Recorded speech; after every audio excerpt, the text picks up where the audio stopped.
All right, let's get this show on the road. On the electronic road. Yo, wrong one. My bad. All right, beautiful people of the internet, welcome to episode 15 of the Beast Dance. I am your host, the Beast. What's good? Hope how we enjoying ourselves. Hope it's been a nice week. On today's episode, I have a special treat for you. I have what I consider real OG of the Australian FGC. On the show today, we have Henry Genxa. What's up, my dude? How you doing? What's up, guys? Nice to be here, the Beast. How you going? I'm good, man. Good, real good. I've been meaning to have you on for ages. It's just like you're a busy guy. I'm a busy guy. But yeah. No, it's about timing, right? It's about finding the right timing. Yeah. Welcome, chat. By the way, tell me if you guys are having trouble hearing me. If this sounds okay to you guys. I'm sure they'll notify us if there's anything. Any issues? But yeah. Yeah, real excited. Been wanting to get you on. Obviously, like, been a pillar in the community for ages. Like, people know who you are. Like, if you're in the FGC, especially if you don't have to just be in Sydney, but yeah, sure you got a lot on your mind. Well, I guess I give myself a quick intro for people that don't know who I am. Yeah, and if you don't, shame on you. I didn't want to say it. Hey, I'll say it for you. All right, so I am Genxa, and I have been around the Australian FGC since I want to say 2002. That's when I started actually going to things like that, not just like dicking around in the arcades or whatever. And I think most people probably know me best as the now formerly head of OzHadou. So I have been in the OzHadou community, and I guess starting off obviously as a bracket bitch, right? Starting off as a coin bitch in the arcades. Hey, can you change this $10 note? We all started like that. Can you change this $10 note into ones, and can you like help run the bracket, or like can you grab this guy for his match or whatever? So that started in 2002 or 3, something like that, and then eventually people moved on, people moved up and down, and I essentially took the reins of OzHadou 3 years ago, something like that, 4 years ago, properly. Mm-hmm. And so I think most people, I hope, have been to an OHN that I've been a part of. Just briefly, obviously most people have, but explain OHN and what it is for those that might be hearing it for the first time. Sorry. So OzHadou is Australia's longest running fighting game community. And OHN stands for OzHadou Nationals, which back in the day started in 2001, I want to say, or 2002. Essentially, it was the national tournament for the country, being redundant, but that was a national tournament for whatever games were being run back then. It was mainly Marvel 2, ST, Third Strike, CVS 2, that kind of stuff. Yeah. And it was literally run in an arcade in Sydney. And we had a good relationship with the arcade owners, so they let us put it on free play or event mode or whatever, and we would just run the tournaments there. And it was probably like a 30-man tournament for OHN, like 60 people max for OHN at the time. And so OHN has grown throughout the years, obviously, and last year was OHN 14. Was it 14 last year? I'm pretty sure it's 14.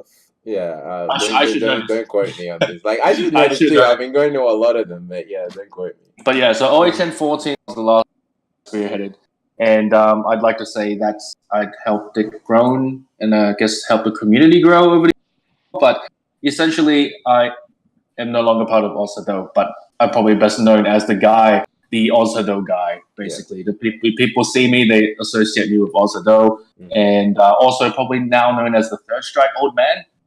Yeah. And as a side note, I also now work for an esports company called Gfinity, which probably a lot of you guys have heard of, hopefully. Like, they have a marketing campaign. Like, Waz is playing under my company and things like that. So, yes. Yeah, you're definitely very ingrained in esports in Australia. Yeah, so I'm what people call old man. Like in FGC, once you're above the age of 30, the term is old man. and I'm OG, but I'm not actually that old. I'm only 31, but I've been around basically. Yeah. So you've had a long stint in regards to not just being an organizer, but a player as well. Yeah, it's a bit tough to juggle these things, as I know you are very well aware of. I'd like to say, I guess I try to remain active as a player, competitive at the highest level as much as I can. But that probably dropped off after Street Fighter 4 era. The last time I really put any time into a current fighting game was probably Street Fighter 4. Mm-hmm. Now, I put time into Dragon Ball previously, but not nearly as much as Street Fighter 4 time. Life picks up and you just don't have as much time. 100%. But let's segue into what most you're probably famous for the most in regards to fighting game, which is Third Strike. Sure. Okay. We're in a situation now where the current Street Fighter available to us is 5. So if you're new to the FGC, not many people will know more about the legacy games unless they've done their research.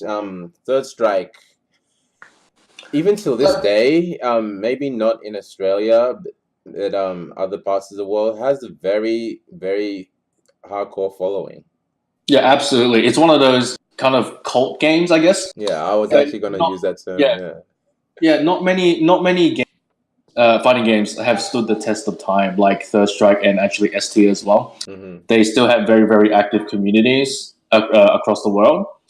Whereas I remember Street Fighter 4, people were like, "Oh my god, this is the best Street Fighter," and I said, "Look, 10 years from now, no one's going to play it. It's not going to stand the test of time like ST and Third Strike." And look what happened to Street Fighter 4. No one fucking plays it. Everyone's like, "Oh, I miss Street Fighter 4, Street Fighter 5, so shit." Mm-hmm. But no one's running a Street Fighter 4 tournament as far as I know.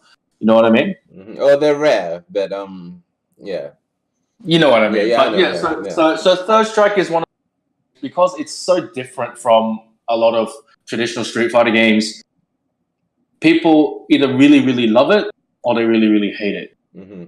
Would you say it's the most different out of the Street Fighter series? Absolutely. So just say you started playing in ST or Street Fighter 2 days, right? The definition of Street Fighter to a lot of players at that time was fireball game. Yep. Fireball DP. That's the definition of Street Fighter. And a lot of fighting games now, like Injustice and whatnot, they have evolved around this basic concept of fireball and DP, right? Yeah.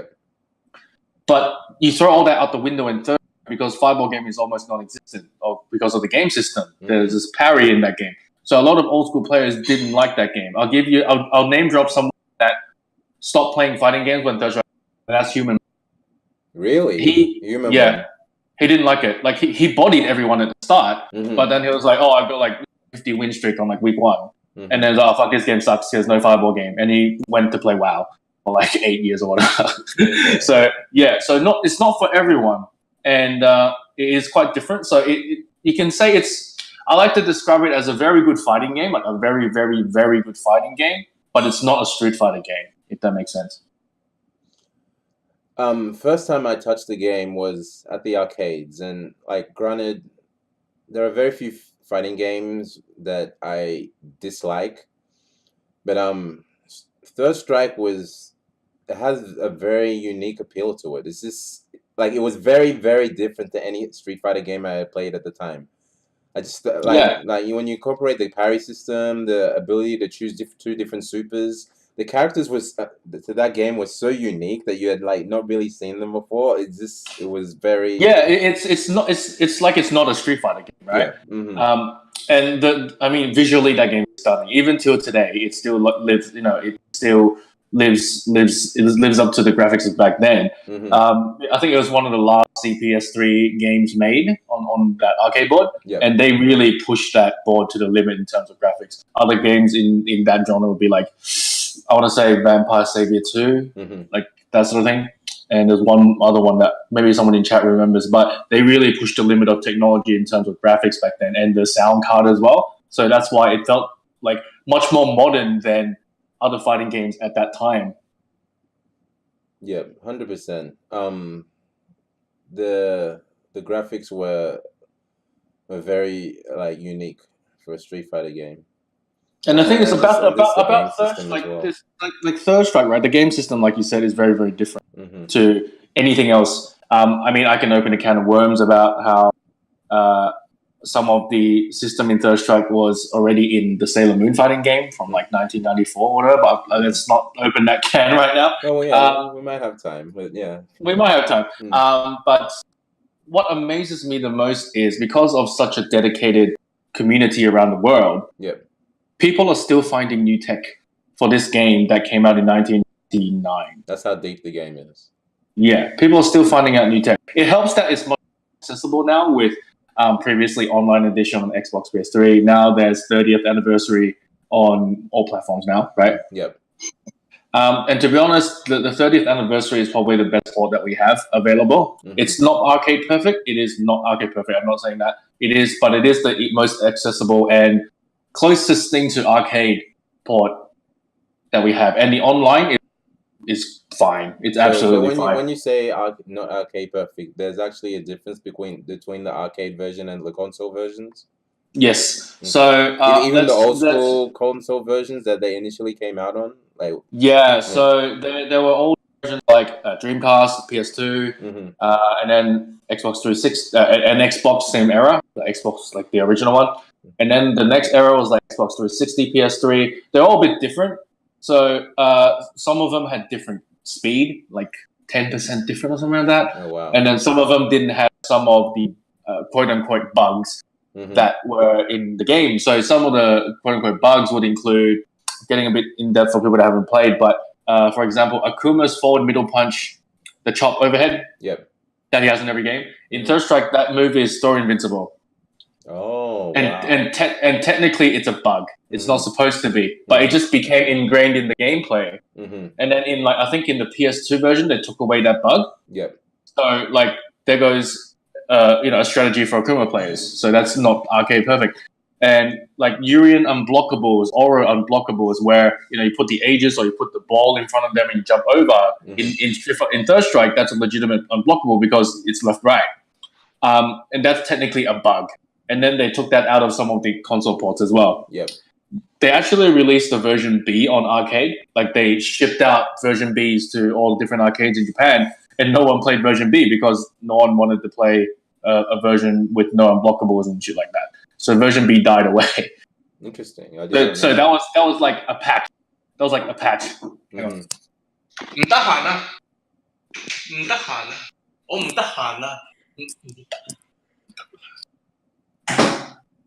Hello, sorry. Oh, good. So yeah, there was actually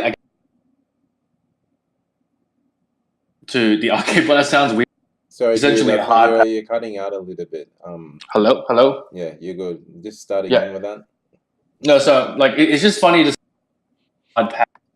Like they released a new version of the fix things that people didn't want fixed. So there was all these little differences in the console ports that didn't quite match up.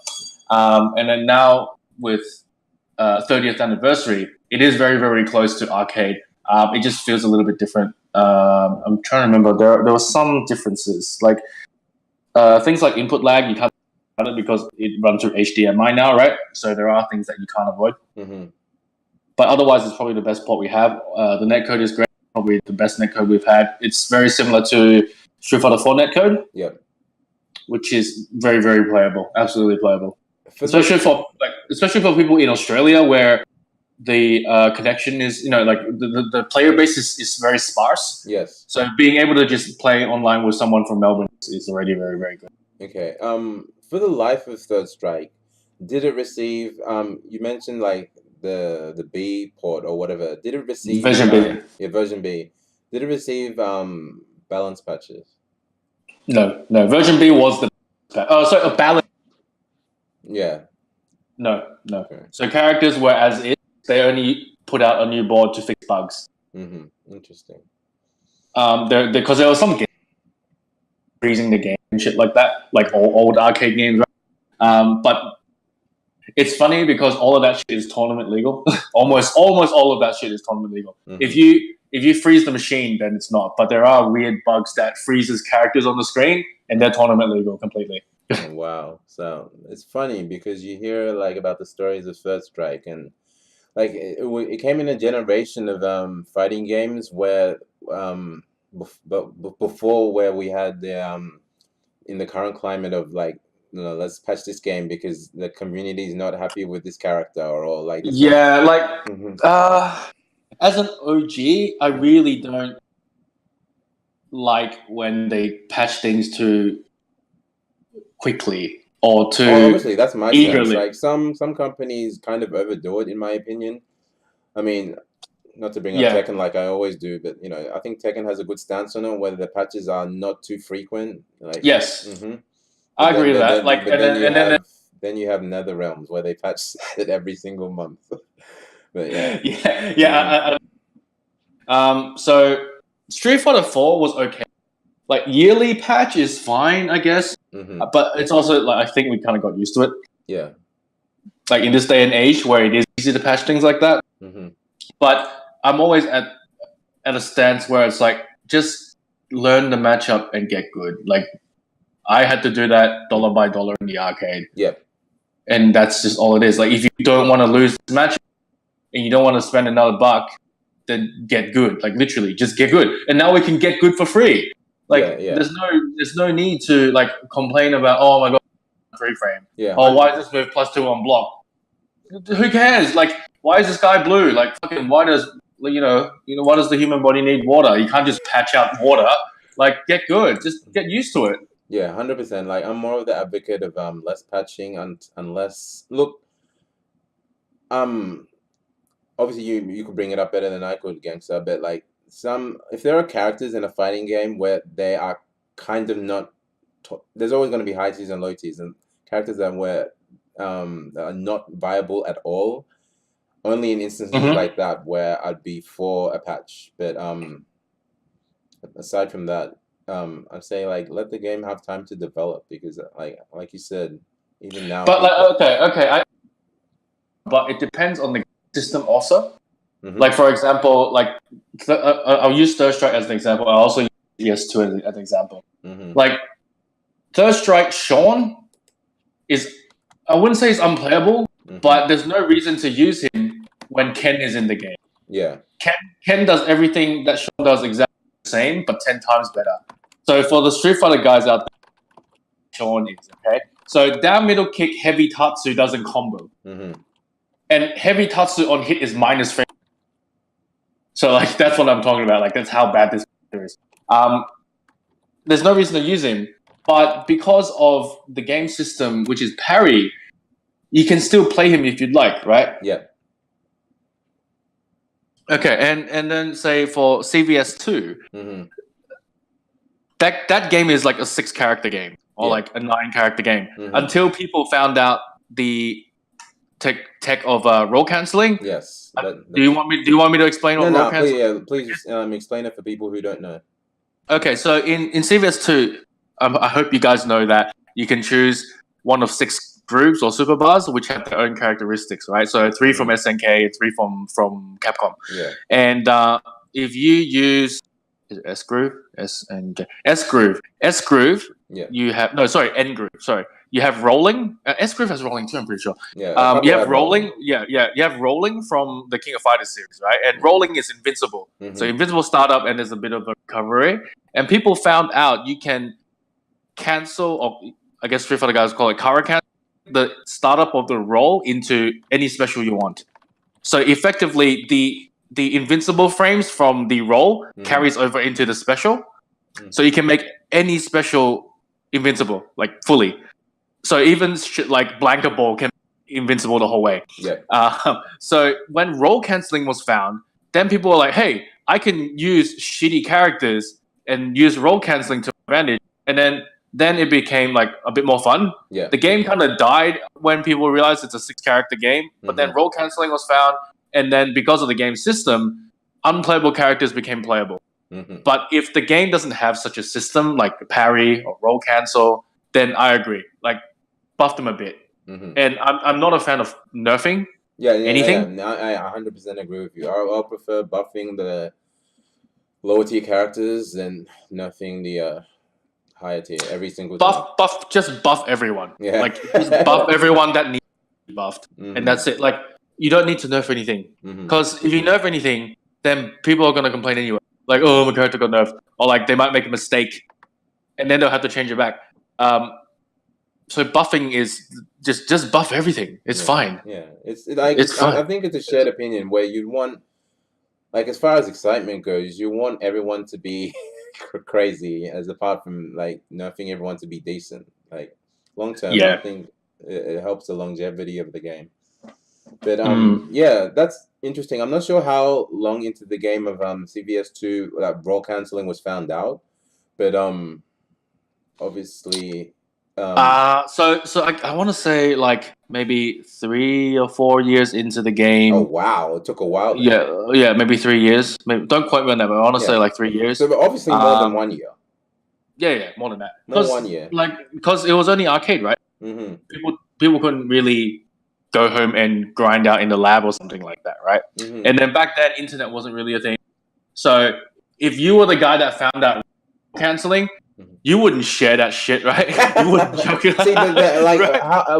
What stage of the life the game's life did, like, it was tournament? There was tournament play from the get go. Oh yeah, absolutely. Like any other fighting, right? So I didn't really play CVS2 that much. Yeah. So I'll talk about Third Strike. No, just back in relation to Third Strike. See, just on the topic of like, or whether nerfing or balancing would be a good idea. It's just my question is, it depends on how much the time has had. It depends on how much time the game has had to grow and like be like seeped into. Oh yeah, absolutely. Like for example, like Third Strike came out in 1999, and then for the first while, I don't remember how long. For the first while, Yun players didn't use SA3. They didn't use Grenadian. Yeah, they used SA2. And Yun was mid-tier. And then people started finding out how to effectively use Grenadian, and then he jumped to top tier. And then for the longest time, Yun was number 1, Chun-Li second, Ken third. And then I want to say probably like 5 years ago, so the game had been out for what, 15 years, 13 years, something like that. Chun-Li players found more tech in the Yun matchup like 15 years after the game came out. Oh wow! And boosted Chun-Li above Yun. Oh wow! It only took 15 years. It only took 15 years. Yeah. And there's like now that 30th anniversary is out, like every like couple of weeks I see on Twitter some Jap dude living in the mountain found some new tech using Q against Eleanor crouching in the corner or some shit. You know what I mean? Yeah, it's a hidden gem. Like obviously there are gonna be opinions and. But it's personally a hidden gem for me, as far as. I think I want to say it's hidden. It's hidden because we don't have a big enough scene here. So everyone in chat should fucking play Third Strike and hit me up on Twitter, right? I will teach anyone in this chat how to play Third Strike properly for free on PS4. My PC sucks, so it has to be PS4. But I'll teach anyone how to play Third Strike. Funny story. And, like, yeah. Yeah, you go. Finish up. I'm saying like the community around the world is so passionate about the game. Like it's unlike any other I guess current esport title. You want to call it esports. Third Strike was already an esport before the word existed. Like we have our not really Evo, but we have our annual Third Strike tournament called Cooperation Cup in Japan. And it started off as a Japan only national gathering. It's a 5-on-5. Now, lots of players internationally attend.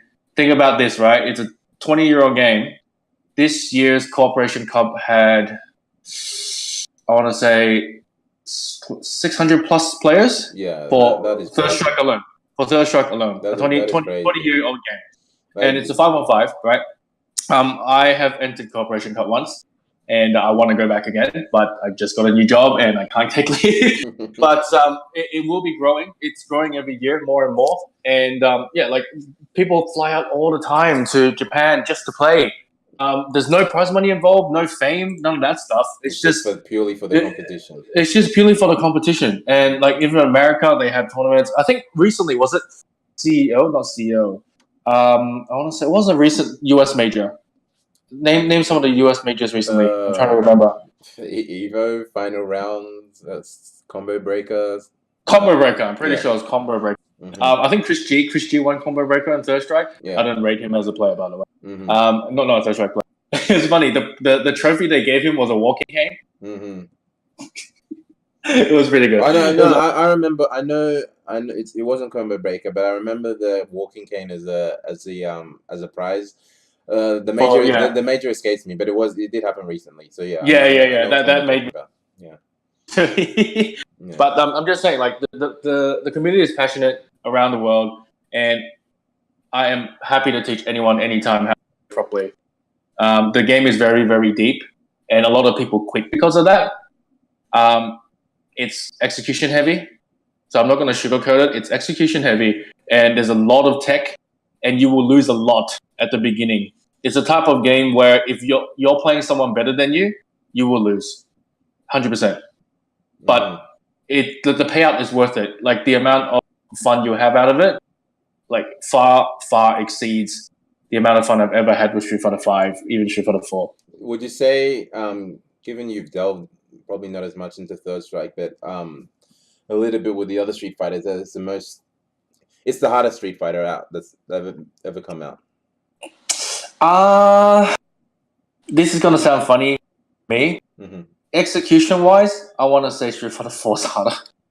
No, I will agree with you in that sentence. Let me explain. Yeah, let me explain why. Please do. So Third Strike is hard in the same way that King of Fighters is hard. You only have 1 hit, 2 hit to hit confirm, and the move animations are short, so your reactions are faster. It's quite hard to whiff punish in Third Strike if you jump in from like a different game. Yeah. Street Fighter 4 is difficult in execution in a different way because you have to play fucking Beat Mania every time you get a knockdown. Mm-hmm.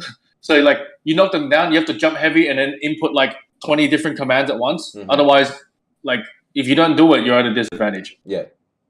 But that's the execution heavy part of Street Fighter 4. Like, if you don't put in, like, 20 option selects when you get a knockdown, what the fuck are you doing? You're not playing Street Fighter 4. Mm-hmm. Why are you missing out on that extra option select when you can do 20 instead of 19? Mm-hmm. But that feels like an artificial kind of, like, execution barrier. Yeah. If that makes sense? Mm-hmm. No, that does. I don't know. I have that problem with Tekken as well. It feels like the execution barrier is kind of artificial. Mm-hmm. I don't know how to explain that one very well, but to me, but that's just and I'm not going to open a can of Tekken, even though I do play it not anymore. Mm-hmm. Yeah, but I guess one of the take-home messages go give, like it's interesting because I've had this discussion with other people who have played Third Strike. I played it a little bit. I actually played it a lot before I played Tekken. I remember playing it at White House in Melbourne. White House, Blue House. I would honestly frequent it because it was just fun, but I never got to the point where like I took it to the FGC level, and like the owners would be like there are obviously guys there within the who notice and go and play. I'm like, dude, you should come play with us, come play with the scene. And I know these can't remember their names offhand, but obviously I could probably rather they obviously part of the Street Fighter Third Strike scene in Melbourne. So I'm like I almost crossed that barrier, but it just never happened. But it's a fun game. It's like, well, it's not too late. That's what I'm trying. Right, it's not too late, but it will have a hard time. I'm not sure if any of you guys are a Japanese guy that used to live in Sydney called Third Eye. It's a really strong Street Fighter 4 player. Yeah. And he had only started in Street Fighter 4, and he had moved to Australia. And I taught him how to play Third. Luckily enough, during that time, I still had my arcade cabinets in my garage, so he got the proper experience. And also, very luckily, at that time, there was a very, very strong Third Strike player called Genki from Japan who was studying in Sydney. He is the #1 Alex in Third Strike, so very, very obviously very, very strong player. So Third Eye started learning Third Strike day one with the best Alex in the universe. And then we're playing over months and playing and from like 10 p.m. until like 8 a.m. every Friday night Mm-hmm. until Saturday morning, and I drive it around. And after like a couple of months, me and one of my other mates were just talking, and then third I beat Genki's Chun-Li. And then he got up and yelled and then jumped into the air. I'm like, what the fuck happened? And he goes, I finally beat Genki's Chun-Li. Mm-hmm. I'm like, okay, so like that's not his main or anything.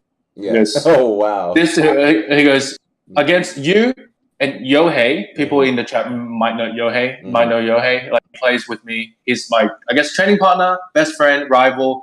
I met him playing Third Strike. Yeah. Way back when. Mm-hmm. So me, Yohei, and Game. Third, I said, I'm playing against you three guys, 10 years experience against me for X amount of months. Mm-hmm. Today was my first win ever against any of you. Yeah. He says, I lost over 300 times against you guys. And I'm like, I didn't even notice. So that's how hard it can be, but don't let it scare you. That's how hard it can be. It sounds like, I don't know, any fighting game that doesn't have like quick way, yeah. So look, there's no comeback factors, no X factor rubbish, no fucking that crap, no rage system, none of that. And because like and it or there's not, no like it or not, like fighting games in modern day, like they have, I think they cater for babies, everything fucking like cotton lined and shit like that. Like what annoys me the most at the point is you can't chip people to death. Why? That makes no sense. 3.5. You can't chip people to death with a special. That makes no fucking sense to me. And then if they have one V trigger meter, you can't even do it with super. Like it makes no fucking sense to me. Yeah. Everything's just made for babies now. And then I'm just an old man just talking, but yeah. Like back then, it's like there's a parry system, which makes it more interesting. Like you can be on 0 pixel, you can still make a comeback. Like what's the most famous Third Strike video in? Probably the most famous I wouldn't even say limited to Third Strike. The most famous fighting game clip in fighting game history is Daigo versus. Exactly. Like you don't get that sort of hype in current modern day games. Like I'm sorry to the new guys, but you just don't get that sort of hype. Yeah, okay, like right, you can by mashing on the buttons with no timing, you can do that, right? Like I'm just like banging on the buttons and you can do the whole Justin parry with Ryu and Street Fighter 5. There's no timing involved. But yeah. But I can go on about Third Strike for like much longer. I'd rather probably go on to a different topic if you want to. I can always keep going. No, we've got time to cover a few. It's just one thing I forgot to mention, like as I was talking about like my history, is like as in my talks, I always wondered how Third Strike would suit the modern day climate of fighting games. Like if it came out like now. Like okay, let me give you a. Do you know the game Yaban? Yatagarasu? No. Exactly. That is a Third Strike clone, made by a top Third Strike player. Like he's a programmer, and so he knows system design, and the artwork was done by ex-SNK art team. That game died in like a year. Really? Yeah. How long ago was this released? Quite a while. Was this like an indie game or like a major? Well, it was an indie game. Okay. Well, it came out in. Well, I'm saying like hypothetically, if Capcom had came out, just imagine like the timelines are shifted and like you had Street Fighter 5 come at the time Third Strike came out. Like just imagine the timelines for the games had switched, and like right now we're in the Third Strike era. I'm wondering how, because I've heard the term before that like Third Strike was a game that was ahead of its time. Yeah, people say that. I don't know if you agree with that statement or not. Ahead of its time is a statement used for people that don't understand the topic well enough but respect it. Like you can say that about a lot of things. they just don't understand the topic enough. Okay. But they want to give respect to it because it's outside of their realm of knowledge. But I guess anyway, so Yadagarasu 3 years ago. See, Dredd knows the game, and he knows that game's dead. But yeah, so there's a very, very radical example, right? So there was a game to Third Strike that did come out in the modern era. It didn't survive. Not maybe if it had a recognizable IP attached to it, it might have survived. But we never know, right? I mean, at the moment, 30th anniversary is gaining traction, not in Australia because I don't know why. Why? Chat, tell me why. Why isn't 30th anniversary gaining traction? The game is selling gangbusters in Japan, selling gangbusters in US. Why don't we have a scene for ST, Alpha 3, for Third Strike that can... So you think the problem is specific to Australia? Pretty much. Like, because our internet... So a lot of people that enjoy these old games don't like to play online because it's so different from the older experience. New guys, they'd rather spend the time and effort and grind current games because there's a more bigger player base. Yeah. And it's kind of a two-way street. Like if you don't want to play a game because there's no players, then there's no way you're going to spend enough time in that game to enjoy it. You'll play it if you enjoy it, right? Yeah. If you enjoy a game. That's fair. But you need to get to a certain level to start enjoying the game. But it's hard to get those hours in. So it's a catch-22, yeah? Yeah, see, but the thing is, we're in this climate of, like, for esports and fighting games, like, only, for the most part, only current games are heavily invested in. I mean, the only game that I can think of that is years and years old, that has a lot of traction, it probably, like, it only depends on your definition of fighting game, is Melee. And, I mean, that's mainly because of the community. Like, they fucking will die for that game. But on the fighting game scene, I can't think of any game because you know, every iteration of a game is surpassed by, like, it's a new one, a new version of it. And no game is loved to the point where Melee is, that even though a new iteration comes, like, the scene will hold strong for it. So yeah, that is true. Like, Melee is like the crown jewel of that particular argument. Third Strike ST has its player base, like I said.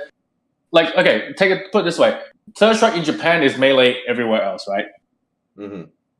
Like, the amount of players still playing, same as, like, equivalent to, like, percentage-wise what Melee would be. And it's just, people need to give games a chance that don't have a player base. How many of you in chat have played Street Fighter 5 or whatever current fighting game you're playing and say, oh, fuck, I'm bored of this shit? Like, those are the times when you try something else, right? Try an older game, pop in 30th anniversary, and just try it out. Like, there's so much depth to be learned. Like, if you want to take a break from your current fighting game, try something else. Like, okay, I was going to say, even I get sick of Third Strike, but but, like, when I get sick of whatever I'm playing, I'll pop in Street Fighter 5 for a bit. I'll regret it, but I'll pop bit, and I'll pop in Tekken 7 and play online for a bit. I'll regret that, but you gotta give something else a try and give it a chance. I know. I feel like the issue is you've never had a fighting game out where its predecessor is out at the same time, and it's a shame because I feel like Third Strike is so different to the other ones where it could be the exception to that rule. Yeah, I completely agree. But I don't know. Like, imagine it came out at the worst time. The problem with Third Strike is it came out in the worst time possible. Why is that? I don't want to call it the cause, but it came out just as the fighting game drought happened. Like, you know what I mean? Like, Street Fighter had a 10-year gap between Third Strike and Street Fighter 4. Was it 10 years? Yeah, 10-year gap. It was a long time. It was a long time. There was nothing in between. Like, there was maybe some, like, Mortal Kombat games, and Tekken kept going. But in terms of traditional 2D fighter, Street Fighter, there was nothing. Was there any crossover games, guys? I don't think there were even any crossover games during that time. Obviously, KOF kept yearly iterations at that back in the day, but there was no Street Fighter. Due to Capcom US arcade division closing and a lot of things, but a lot of players that played Third Strike just kind of stopped playing because there was nothing to play. There wasn't even a chance for a new iteration to come out to take over. There was nothing being made for 10 years. That's why Street Fighter 4 was such a we don't talk about Capcom fighting game, dude. Street Fighter 4 came out, and that's why it's such a huge boom. It revitalized the FGC. Mm-hmm. It brought in new players. It brought back old players. Mm-hmm. Like, again, look at Human Bomb, right? If Street Fighter 4 didn't come out, he'd probably still be playing WoW. And look at him now. He's like top, esports player, etc., etc. Yeah. I only bring him up with mate, just like ragging on him. That's all. Mm-hmm. He would never listen to this podcast, but anyway. But yeah, like it just came out at a really bad timing. Like you said, it might have been ahead of its time, but and then there was a drought after 10 years. A lot off because 10 years is a long time, man. Yeah, it's a very long time. 10 years is a very long time for any fighting. Any fighting. The scene isn't really growing. Australian arcade scene was always struggling anyway. Mm-hmm. And then there's a game that comes out, nothing new to play for 10 years. Mm-hmm. Of course, people are going to leave. And then Street Fighter 4 comes out. Sure, a lot of people jumped in. A lot of new players came out, but a lot of the old school guys stopped playing. And then the new thing is there. Of course, you're going to play the new flashy thing that's been 10 years coming, right? Mm-hmm. So it's kind of a just unfortunate timing for Third Strike, I think, in Australia anyway. Yeah, people just lost interest in it because it'd been out for so long. Yeah, people just lost interest for a long time because it's just been out for so long, and there's nothing else to compare it to. There was nothing to tide you over or keep you occupied while you were having some off time from Third Strike or whatever, like that sort of thing. So let's shift a little bit to Origin. Like it was out long enough for the game to feature. You said the scene was small in Australia. How was the scene for Third Strike in general, like major wise, represented? Okay, I want to say so. The fondest memory of Third Strike OHN, I want to say OHN 6 or OHN 5.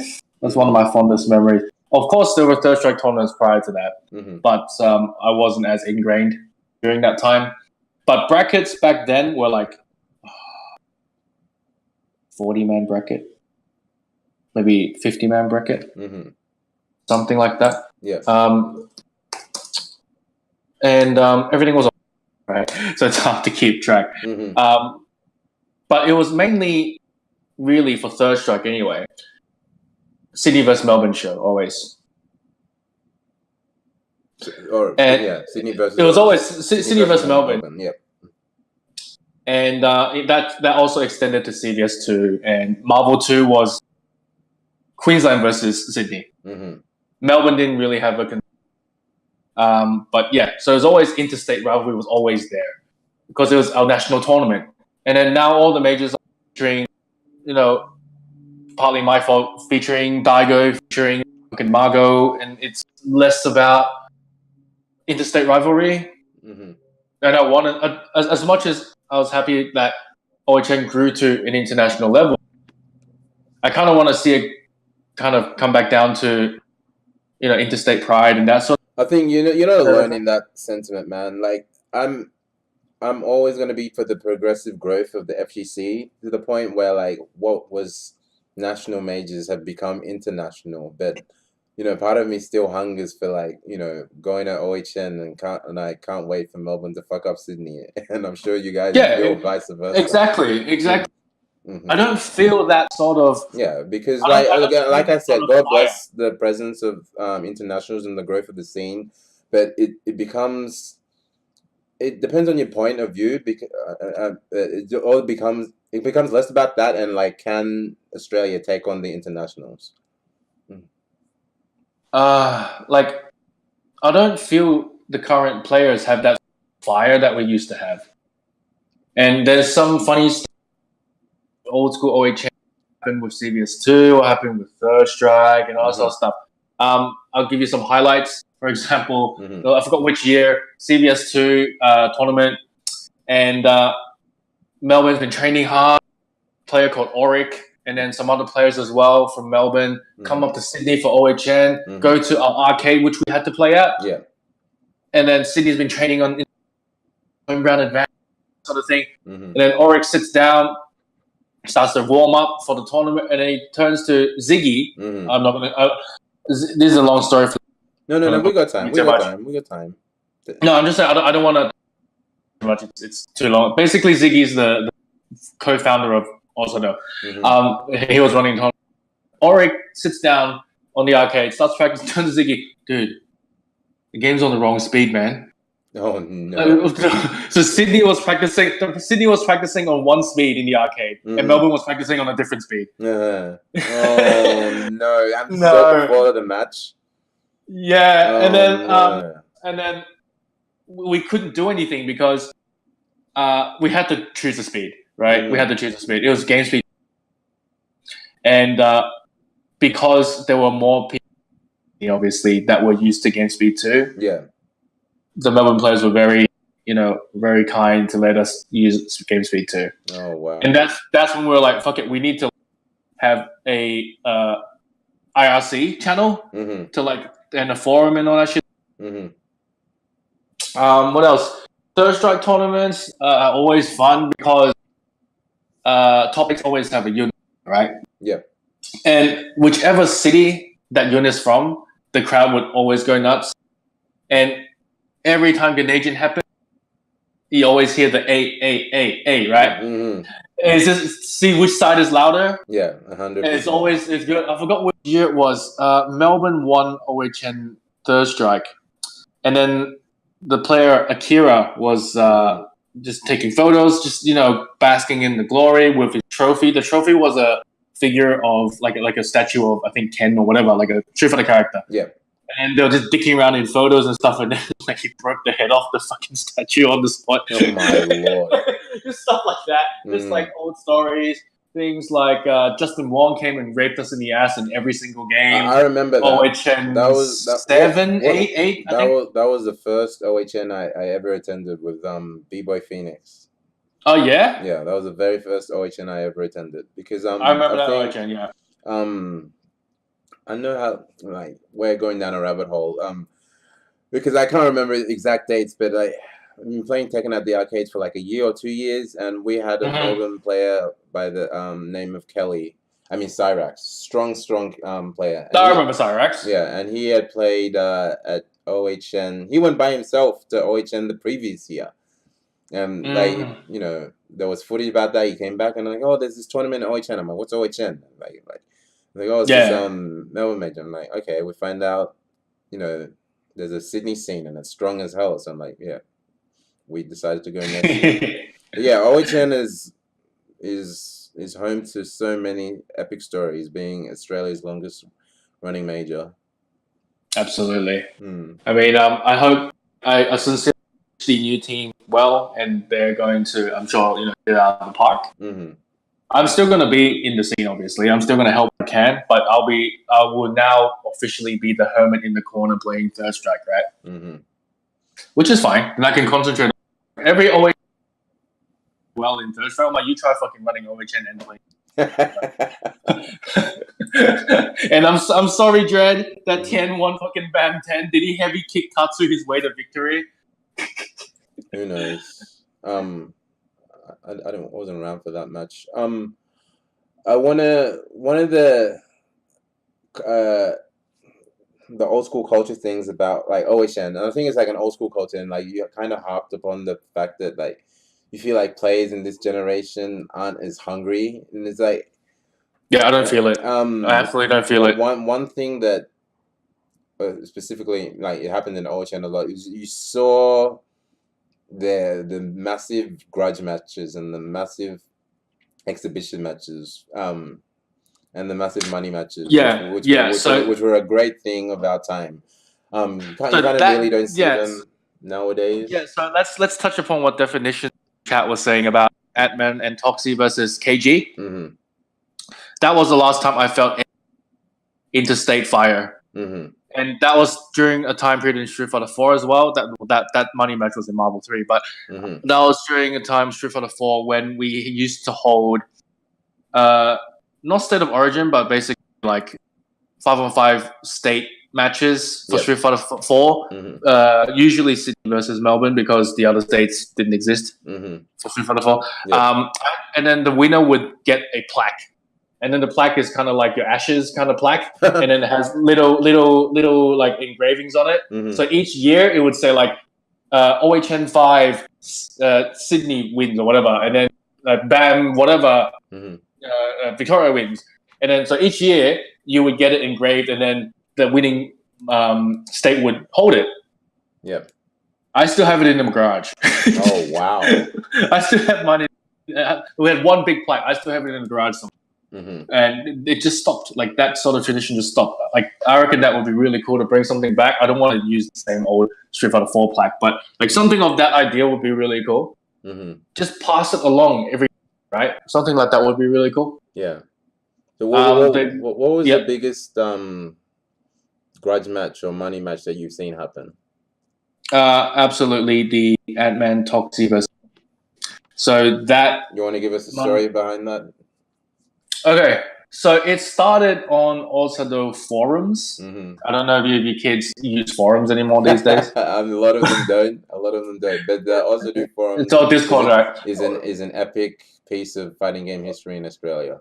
Look, you can look it up. It's still active. Forums, it's still all there. It's not active, but it's no. active. I mean, it's still because like I know with a lot of forums, like a lot of the latest history stuff gets deleted. I'm not sure if it's the same with OzHadou. I'm pretty sure we are. Of it. I'm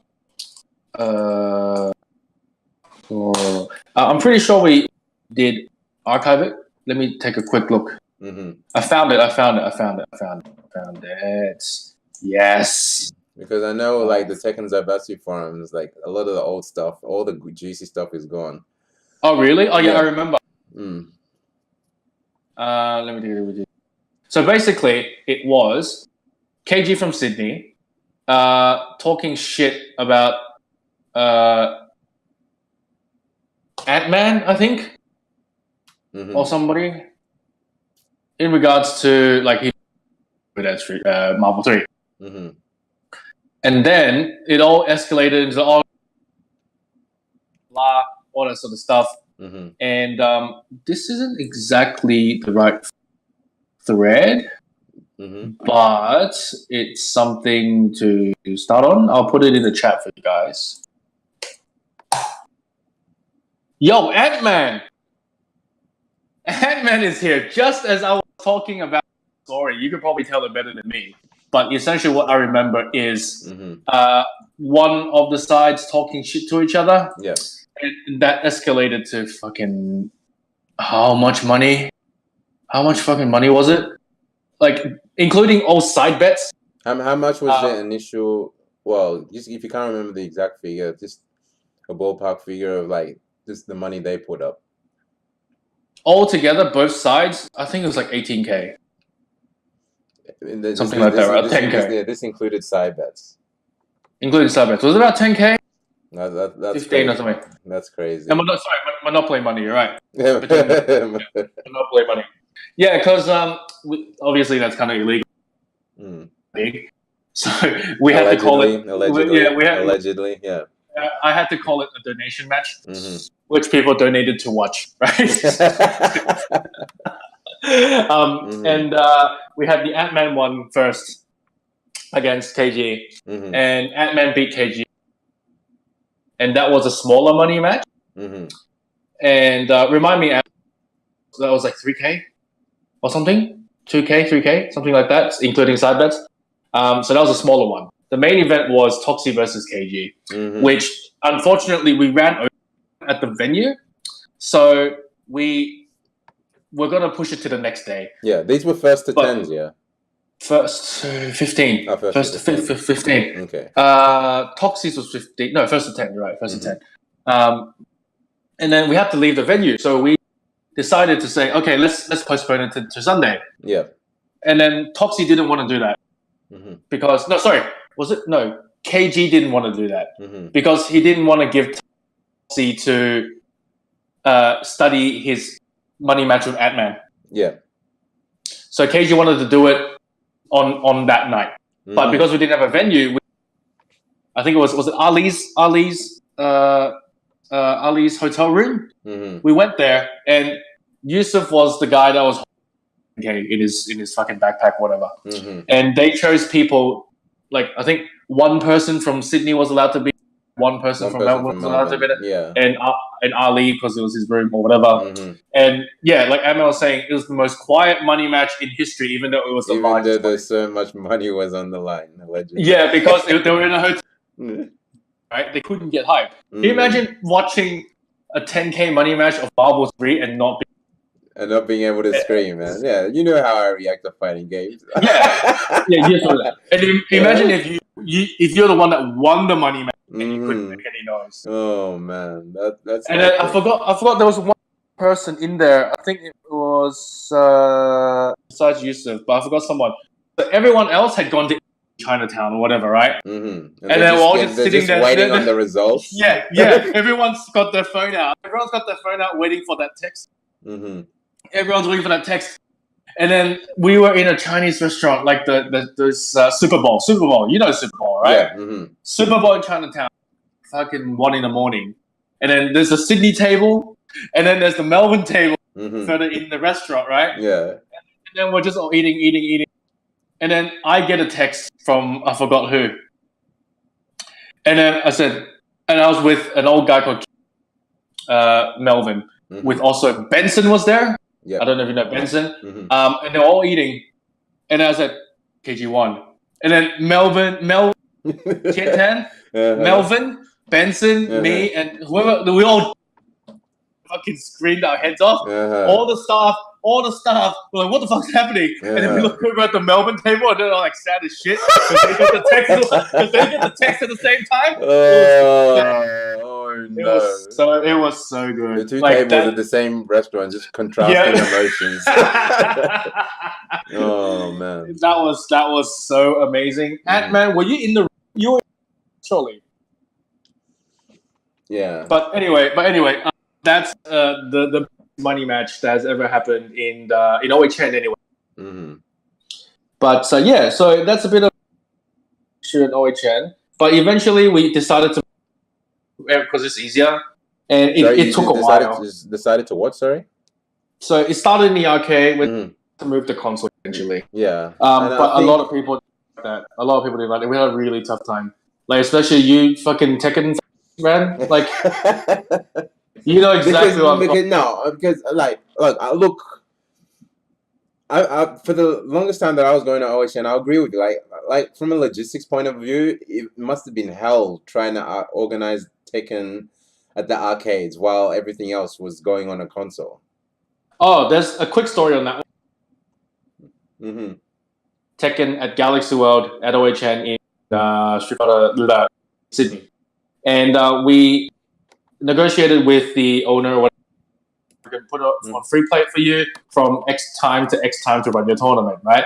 And then Street Fighter was run on a...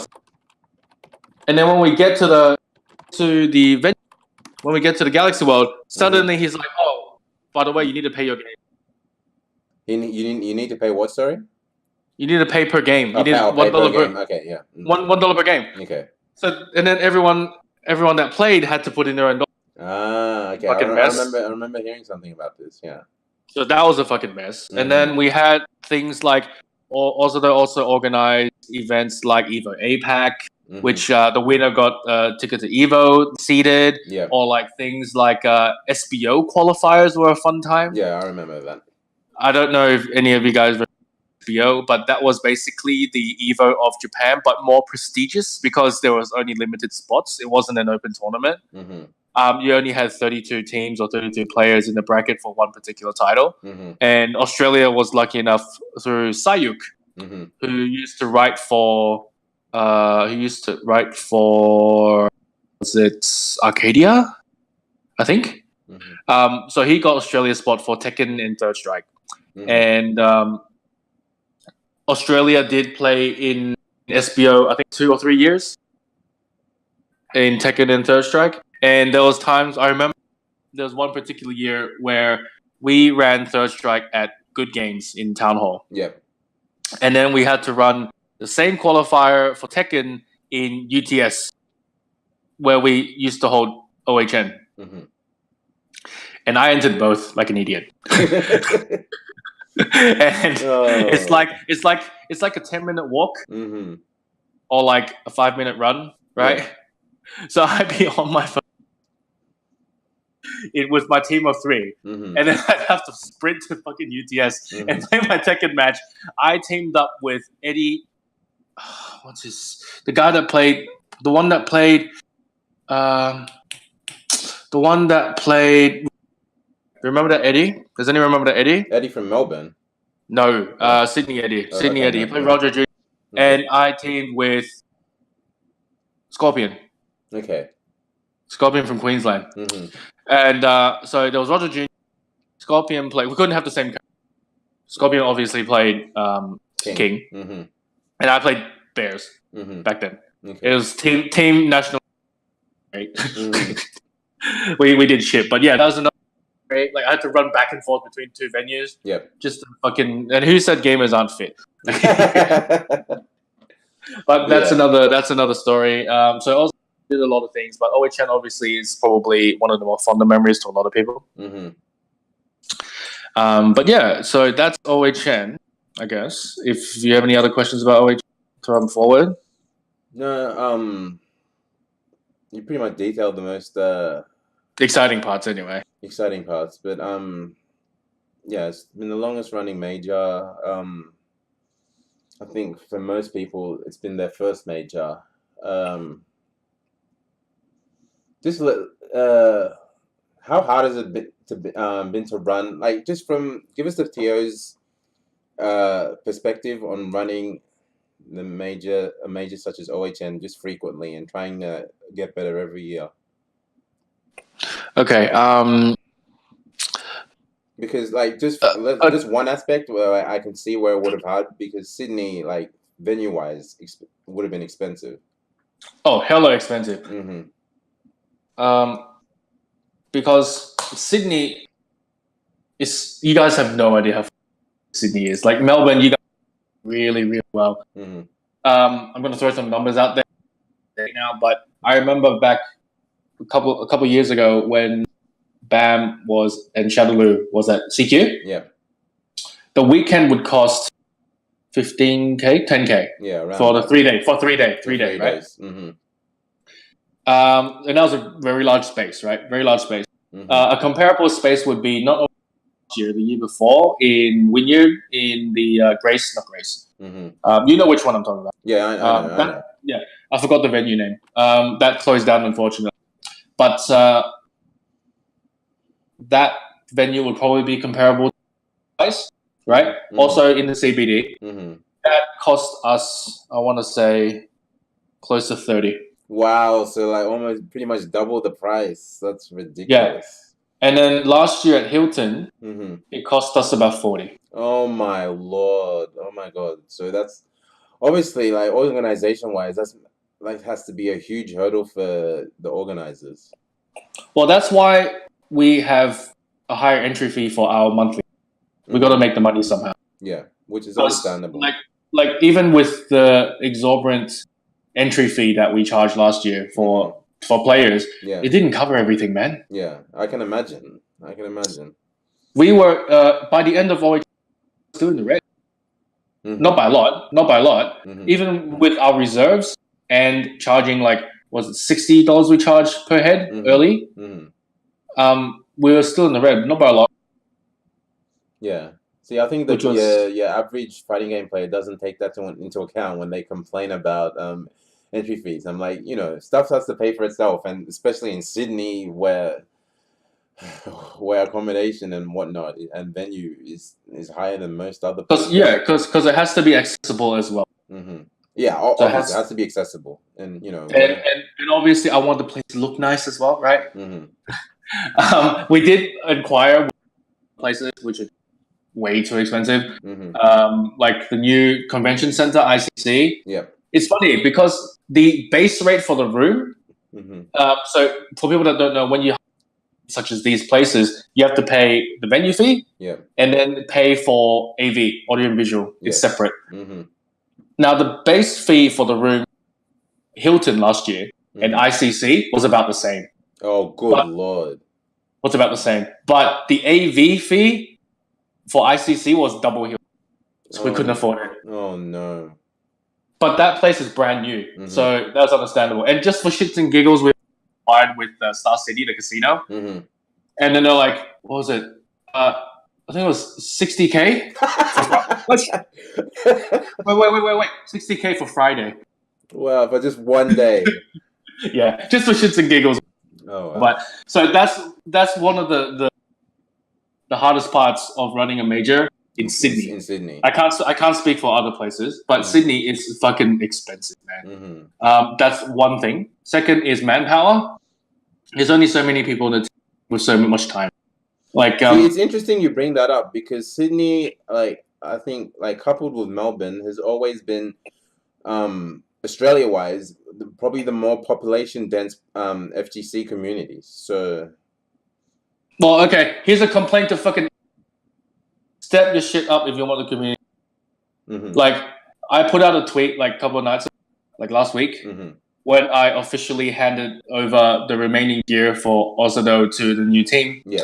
Not new team, but like the and it felt like a huge weight off my back because in terms of Street Fighter anyway, I've been running brackets and carrying gear since 2005, 2006. 10 years plus, man. No one has ever stepped up to help. Yeah, it's a hard reality that most people don't subject themselves to. That like the they community like is Sydney, itself. yeah. I'm Sydney sure is very. You can speak for Sydney here. Like Sydney is very, very spoiled, and that's totally my fault. Yeah. Okay. People just expect shit to be there. Yeah. Now we do have some people stop running Street Fighter brackets, like actually brackets, since OHM last year. I stopped running brackets at YS.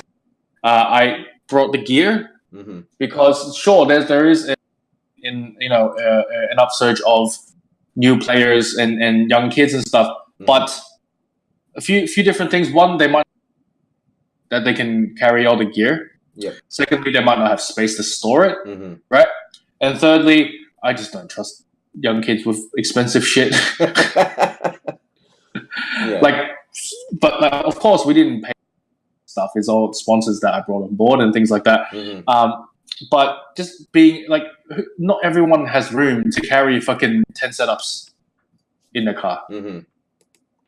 Like, I've legitimately had to find places to rent that had an extra room so I could store also their gear. Like, I pay for that. I have to pay for the extra room. And, that's sometimes what it costs to be a TO. And I don't think a lot of that. Yeah, I think, look, every TO's got their story. And I think, I've said it before, TOs are some of the most underappreciated people in the FGC. And when you hear stories about that, it's just like people don't see the behind the scenes work. No, they don't. They don't. You don't see the behind the scenes work. So it's very easy to take for granted what people do. And you're right. Like, I'm not gonna say, some people are good about it, some people aren't. But it's very easy to just expect stuff to be there and be like, hang on, maybe I could be contributing here. So as a fellow TO, I feel your pain. I feel the people struggle. have people have shown interest in learning how to TO, but not all of them stay around. They don't commit because it's a commitment. It is like 100%. 100%. It's like it's not. I don't want to say it's a full, but it's a fucking full-time job. Like that's 15 years of. I'm not going to get back. I'm not regretting it, but it used to be week in, week out. Every Friday, I would do something for OzHadou. But now it's more. Then it evolved into monthly, and eventually, it got to a point where things weren't happening too well at home, like family, personal reasons. Yeah. And being the one at the top of OzHadou, a lot of decision making, those things bottlenecked at me. Yeah. And things just didn't work out. Like it was detrimental for the team. Yeah. So that's why, like, I decided to step down, Mm-hmm. and that's the reason basically. But it is tough. Like, luckily, OzHadou does have a very, very strong core team, Mm-hmm. and that's why I felt comfortable stepping away. Mm-hmm. And every TO, like you said, has a story, right? My one is I've been doing it since I was fucking what? I want to say fucking like 14, 15.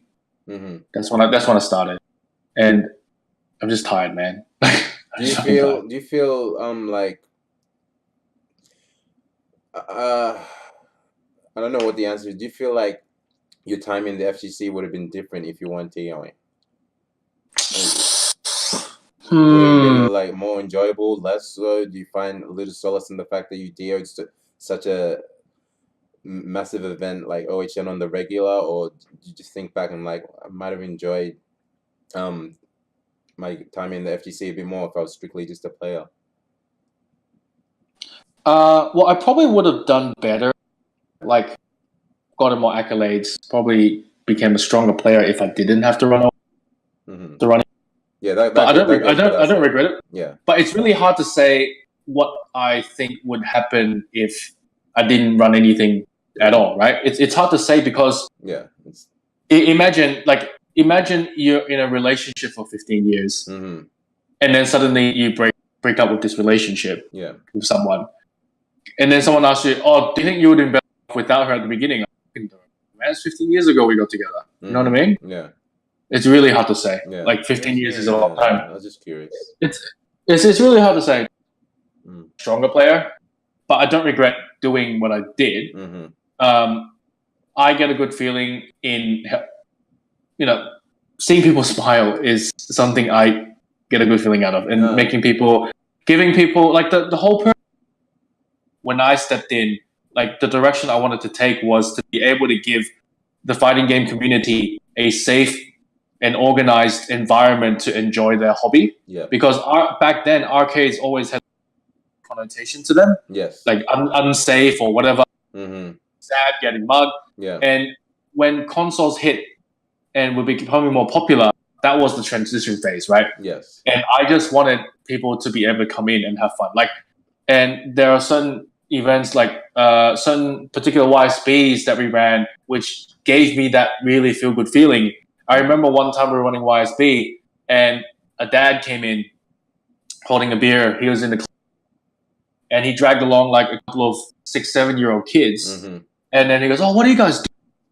Spiel or like, just everyone's got the same hobby, got types of people here, everyone's safe, all that sort of stuff." Yeah. And dad goes, "See, kids, this is what real video games are. None of your rubbish." Oh, that's great to hear. And then I think one of those kids came back with his dad, like for one of the YSBs, just check it out. Yeah. You know what I mean? Like that's the type of reason why that's the reason why. You stuck. And I hope I was, so long. Yeah, like, and I hope that I was able to provide that sort of environment. Mm-hmm. Yeah? Well, I'm sure most people who TO'd is like not as long as you, but for any long frame of time, will share your sentiment. So obviously, as a TO, you are sacrificing your time as a player, but it's people like you that are worth being TOs. So. And okay, now I gave you the, especially the last couple of years, with dealing with external stakeholders is a huge part of why I also kind of deflated quite a bit after last year and kind of stopped giving a shit. I'm not going to say what, but you guys probably can guess which companies I had to deal with. And it's not fun. Yeah. A lot of regulation. Contracts have to be undermined.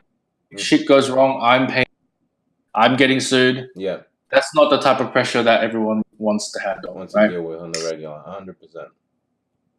And I'll be open with you. 2 years of OHN, the two biggest OHN, right? They outgrew each other, right? Yeah. And I was properly at the helm of those two. And during the probably month leading up to each of those OHNs,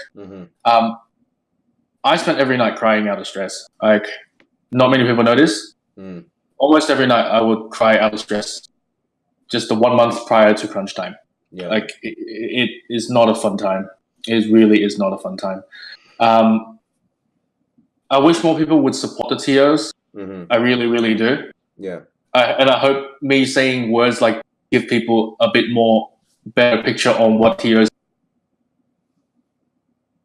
Just like give them a helping hand. Just even at your local, not even your major, just your local. When people are packing up and like tearing down, help them pack one monitor.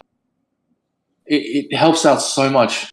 Just help pack one monitor, but do it the way they want to do it. Okay, because TOs are pretty like fucking like shitty about it. like if you do it wrong, I would rather you not. You know what I mean? So do take the time. Ask them like, okay, let me help you. How do you want it to be done? Etc. Etc. Like everyone is very like fucking dicky about like, oh, this keyboard this way, it needs to be like folded this. You know what I mean, right? So take the time and learn the habits. I guess just ask them the question. Like if every time YSB closed and I had someone help a monitor, I'm not saying it's never happened. Yeah. But I had someone help me with a monitor, it would make my day that much better. Yeah. Look, I love the FGC, man. Like it's, you know, I've got nothing but love, but I won't sugarcoat things. Stuff like that you mentioned is just it hits the heart, right? Yeah, it does. It hits home, doesn't it? It does. It's one of the small instances where, not that I've been around that long, but I will give the Smash scene props because in that regard, they look out for each other. They're very helpful with like all the backup and whatnot, and just stuff like that. So, but yeah. Can I make a complaint? Like now that you're not held to any responsibilities. Tekken community. Anyone in? Are you speaking specifically to Sydney's or in general? In general, this usually only happens. Okay. And I guess it's more of a broader message to everyone as well. But the key offenders are usually in the community. All right, let's hear it. Support the FGC, and why I say that is can you say that again? You just cut out for a little. I would like to see every FGC, every part of the FGC, no matter what game you play, to support the other games, right? And what I mean by that is 9 out of 10 times, Bam, Shadowloo, OHN, and I mentioned Tekken because I see this happen the most with Tekken. I'm not saying it doesn't the other communities, but this happens the most with Tekken is Tekken top 8 finishes, and then Street Fighter top 8 starts. Tekken immediately fucks off and goes 8 or whatever. You know that's true. Yeah, I can't. Yeah, I know. I cannot. Because I've seen you fuck the way off out the door for dinner too. No, it doesn't, dude. I'm gonna register a complaint with you there, Henry, because that is not true. That is not true.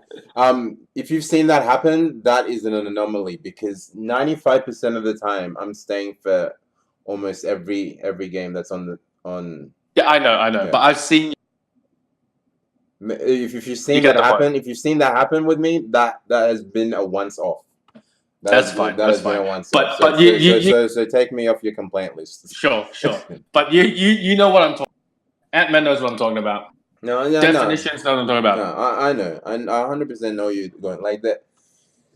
I 100% know where your grievances are coming from, because like at the end of the day, FGC is a collective. Exactly. Like a lot of majors getting the game, which is fine in their own way. But if top 8 is going to be on the same, just try and stick around and support the other games, man. Like, who knows? Maybe you'll see that gets you interested in that other game. Like, imagine all the people at Evo when the Daigo clip don't play Third Strike. Do you think they're Third Strike players now? I fucking think so. Right? Imagine if they went out to dinner. Even if you're not going to get into the other game, it's just support is support at the end of the day. I mean, like, this isn't a problem that is exclusive to Australia. I think it's worldwide. But I think if you're in the FGC long enough, even if you don't play a game, like you can have enough appreciation for the fact that it's hard and it's being played well at a high level. That's why at Yeah, Evo, that's why whenever I go to Evo, like, and people want to hell off, I'm like, dude, I'm gonna stick around for the other games because I enjoy it. I watched the second time I went to Evo, I stuck around for Smash, for Melee top 8, like Melee, and I'm just like, let me see what it's about. So I 100% know where you're coming from. but yeah, like it's just as a TO and someone that I guess I want to say help the community grow. Mm-hmm. I know the way to grow the community. Mm-hmm. Like when I say, look, support the games is important. It's hard to nail down why it's important, Mm-hmm. but I guess you guys are gonna have to trust me on this. No, I know where you're coming from. And maybe like on a base level, it's hard because most people don't forget that, like, we're FGC at large, not just the Tekken community or the Street Fighter community or the Guilty Gear community. It it might not help you like initially to go and support. Might not do anything, but it's just a nice gesture to help the community at large. Yeah, exactly. But like community, what's weird? I'm going to touch upon. I'm not sure if you guys know. I currently work for a esports company called G. Gfinity. Yeah, and surprisingly, there's a lot of people watching Gfinity on Twitch. Really? Like way more. Like not a Capcom Pro to a major, right? Like an old school major. Like we get for Street Fighter 5 at Gfinity, we get like 6-7K people watching. I don't know fucking where from. It makes no sense to me, kind of. It kind of makes no sense to me. Like so many Aussies watch this game. We run other games, but by the way, guys in the chat, if you have any questions, like we can obviously do a Q&A later on. So write your questions in chat. We'll note them down in the Q&A a little bit. Yeah, we usually have questions at the end of a podcast. Awesome. So yeah, Gfinity an esports company that's has been around for 10 months or so, less than a year in Australia. They're an established brand in UK. Yeah. And I know a lot of people are asking. Yes, I do get paid. Yes, I do get paid to work here. Not like OzHadou. OzHadou is a passion project, but this company Gfinity has part of big sponsors, and that's where the money comes from. So at the moment, we're running Counter-Strike, Rocket League, and Street Fighter. So 3 like very completely different titles and genres. People that are asking me, why isn't Gfinity? Because we already have a fighting. Not necessarily. I know the answer. I can't tell you that answer. Yeah, obviously. Unfortunately, you can only divulge what you can divulge. Yeah, but yeah. Yeah, but people complain about the format. For those who have seen it, it's essentially 3-on-3, but it's not like your regular. It's kind of A versus A, B versus B, C versus C, like that. And then the order can get shuffled. And then and there's first to 4 wins. Yeah. So if A, B, C all win respectively, and then that team also wins, and that's it, 4-0. Yeah. And it's only one game, first to 1. So for any season, it might be fighting games. It feels weird. The dynamic is very different to what we're used to. Exactly. So I've received a lot of used to OHN, used to the old school, double limb, that sort of thing. Even the team tournaments, double limb, it's like Pokemon style. You win, you stay on, loser gets off kind of thing, right? Yeah. This is very, very different. And I just have, I guess, one thing to say to people like that is it's an esports company that wants to run their esports program the way they want to run it. 100%. If you want to be a professional player and you want to be able to get that esports money, then you can't complain about how esports runs things. Yeah. If you're a professional then be a professional and act like one. Mm-hmm. Like, imagine if you're like, and then they're like, oh, why am I playing in quarters instead of halves? Mm-hmm. Like in some leagues they play halftime. Mm-hmm. Most leagues play quarter time. Are you gonna like throw up your hands and complain because this league doesn't play quarter time like you're used to? Mm-hmm. No. You get used to the fucking format. If you're a professional, you get used to the format. And if you want that esports money, you can't complain about how esports does things. It's one or the other, man. That's all I have to say. Like, if you want to be a pro, grow the fuck up and act like a pro.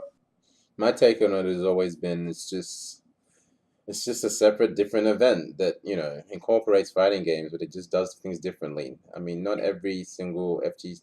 Yeah, we have a standard the way we run majors and run tournaments, but this is just a separate event, so treat it as such. Exactly. It's not like this taking the work. Mm. It's if you want your, you know, double limb open bracket, we still have the wires, still have the clubhouses, we still got the OHNs and the BAMs, right? Yeah, it's never going to take away from those events. It's just something extra. It's not. It's just something different. It's just something different. Mm-hmm. Okay, so that's Gfinity as a whole, but I am for the company. Like, I love the company. Like, I'm learning a lot. I get to do a lot of work backstage. Well, what's your role exactly, for those that don't know, if you can tell? So I guess you could call me the head league operations administrator for Street Fighter. Yeah. But I also do a bit of stuff for all the other titles as well. Mm-hmm. I do some backstage, operational stuff for Rocket League, stats and servers and things like that. But mainly, I'm the guy that the shit breaks in Street Fighter. Yeah. As you would expect, right? Yeah. A lot of the people in the about Street Fighter brought on board in the first place. Yeah. And I'm also there to see me standing at the back behind the players in the black shirt. I'm the one just to make sure no one cheats. It's pretty hard to cheat on the PS4. Yeah. So I just keep an eye on the sticks, there's a turbo, that kind of crap. And just to make sure they know what to do. It's such a production-heavy event. Like, we have camera crews and all that sort of stuff, right? Yeah, so I've seen. Like, anyone who hasn't seen it, it's a full-on event. Like, the production value is off the chain. So it's So like, because there's a whole production crew and everything, time is money. Like, we have to go by schedule. Otherwise, we go overtime. We pay for the crew. It's funny, I don't mean to interrupt you, but the best example of that is, like, I think the first episode of this season, like, the ROF's team comes out and, like, he's fully embraced his role as, like, the heel and playing to the crowd, that he wants to give a speech and out, but I forget the host's name. He's like, dude, you have to hurry up. Luke, yeah. And I'm like, dude, like, I know he wants to play to the crowd and fulfill his role, but yeah, dude, you gotta play to their schedule as well. They're on a time limit. So often my role, okay, wait at the character select screen. Let me tell you before you have a good sort of thing, and then I'll, like, from whoever, like production, whatever, saying, okay, production's ready to go to the game, and I'll tell them to go into the game. Yeah. So it just has to be very, very streamlined. And it's very much like you would expect from, like, a TV production kind of. So even like for Rocket League, they go by the second. It's insane because that is actually on TV. That's on channel 10 or channel whatever. Oh wow! That's actually on TV. So I did not know that. Like, in the operations for Rocket League, so people around me are, like, constantly yelling, right? Because they, depending on what information they're given, like who won the match, who scored the goal, the host has to say something different, right? So they have to quickly type something for the host to say. Yeah. So they have to think of something on the spot. And a lot of on the spot editing. So they'll have, like, a highlight clip of the MVP for the Rocket League match, but that Rocket League match is, like, only, like, 5 minutes. So within that 5 minutes, they have to decide which part of that 5 minutes to cut and stick together in a reel that can play at 5:01. Yeah. You know what I mean? Like, there's a lot of that sort of stuff happening. And the operations room has, like, a team of, like, 30 people by itself. And then, like, the backstage, the actual backstage where the competitors are, there's another team of, like, half a dozen people as well. And camera crew, another dozen people. There's a lot of people. It's a very, very great place to work. I'm having a lot of fun. It's not something I can do full time, because esports in Australia doesn't pay enough. Yeah. For my current lifestyle, anyway. I guess for someone that's a bit younger and doesn't have as much financial responsibility as me, they want to get a bit of experience. Yeah, it would be a place to work. Opportunities don't pop up at Gfinity. When they do, I do post it out on Twitter and whatnot. But it is a very, very good place to work, and it's lots of fun. I do encourage you to check it out. Also, just a quick, I guess, a quick advertisement. Do check it out. I'm working this Sunday. Sunday, Rocket League comes first. You can check it out on TV, actually, on Twitch or whatever. How long is each season? Okay, so each season there's an which is a qualifying phase, and that's I think 1 to 2 months, depending on the game and that sort of thing. And then after that, the top X amount of people or teams get into a pool of drafts, basically, and then the 6 professional teams can take their pick, essentially. You might not guarantee a spot, but you'll be eligible to be in a team. Be picked, yeah. I've seen it work. And then once done, then we have a 7-week offline phase in Sydney. So people get flown in, flown out over the weekend. So we have dudes getting flown in from New Zealand, Perth, ANZ, all over ANZ. And then I think it's 5 weeks of group stages, because it's 6 teams, right? So you have to play 5 teams, yeah. Yeah, and then you got semifinals, and then basically. Nice. So I think coming up this Sunday, 3. Yeah, it's week 3. Yeah, week 3, and I'll be working Rocket League and Street Fighter. And yeah, so if anyone has any questions about that, also feel free to shoot them over to me. Just as someone who's been working in the FGC for so long, how important is it to see this type of opportunity given to people in the FGC, even if it is for only one title? To be honest, this really does feel like the way FGC is going to eventually go. Yeah. And again, I'm going to say, you want the esports money, you got to have to get used to the format, how the esports companies want to run things. 100%. And because for people that don't know, the grassroots of the FGC is very different. I'm not going to say very different to the way esports in quotation does things, but yeah. It's different. I do think this is the way it's going to be. So kind of get used to it, I guess. Get used to watching it. The production values are better. Yeah. And anyone that wants to the esports industry, it is a good opportunity to look into companies like this. 100%. Yeah, it's I for one I'm for the combination and the environment of where the FGC and esports can exist together. So yeah, that's a loose term, right? But so you probably understand it better.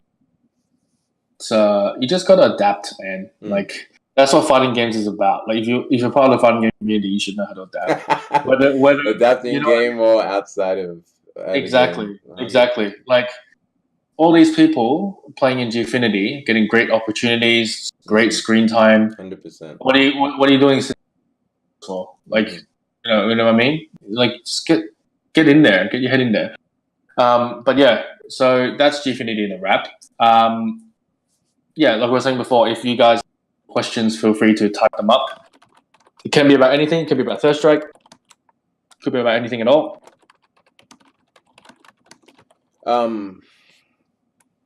I think we've covered most of the topics that we wanted to tonight.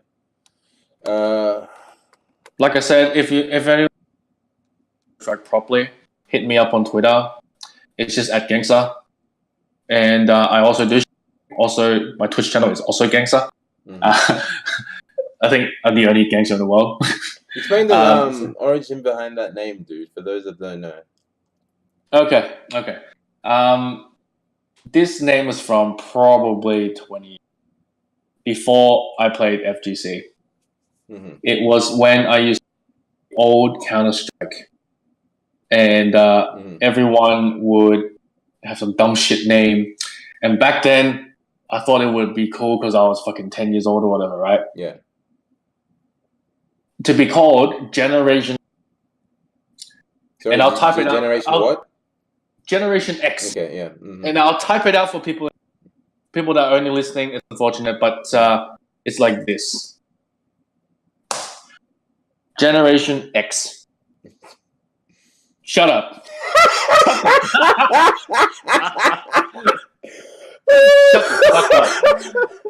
Shut the fuck up. Oh my God. I Dude, don't even know how to respond to that. I was 10, okay?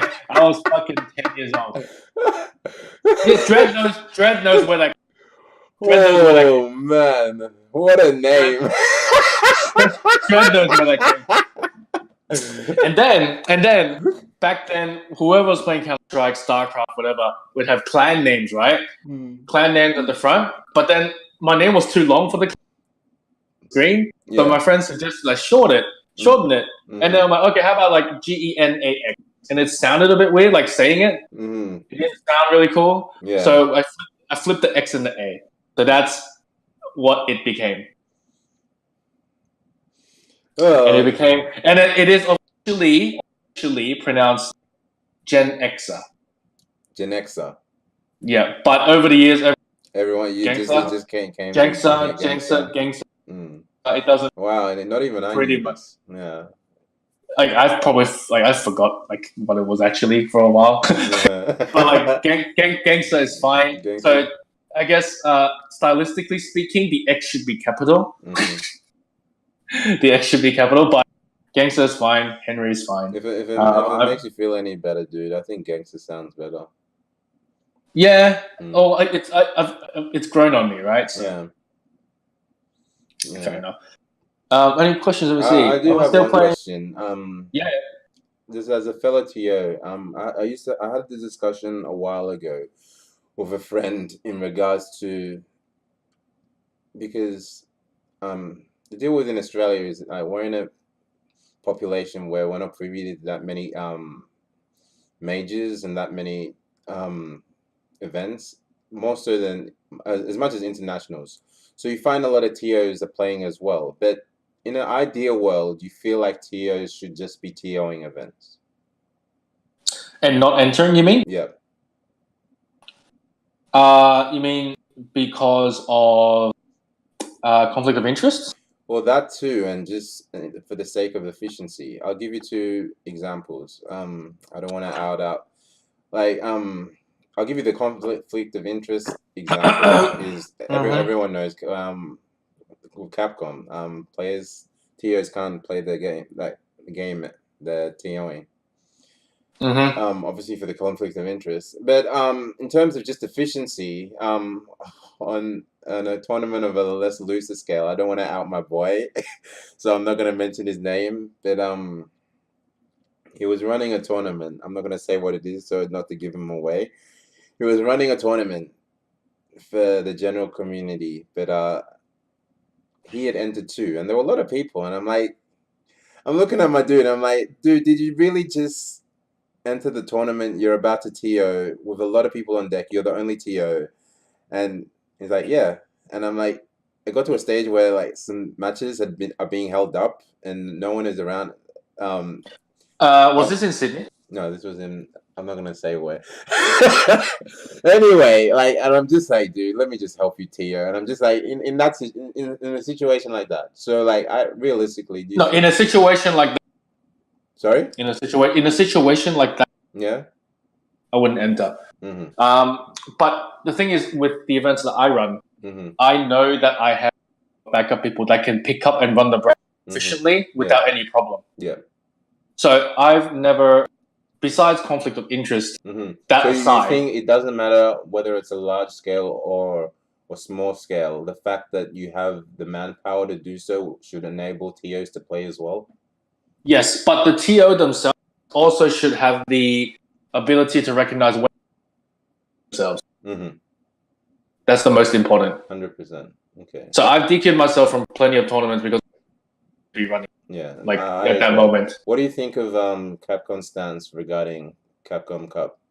I mean, In regards to the what do you mean? TOs not being able to enter the Pro Tour. Yeah, I can understand that. Mm-hmm. It is on paper, it has to be there. Like it has to be there on paper. Mm-hmm. That's why I never entered. See, but that's a rule specific just to Capcom, because you don't see that with the Tekken World Tour. Like for something like that affects everyone else in the world potentially. Yep. I believe that should be a clause. Like it has to be there. Okay. And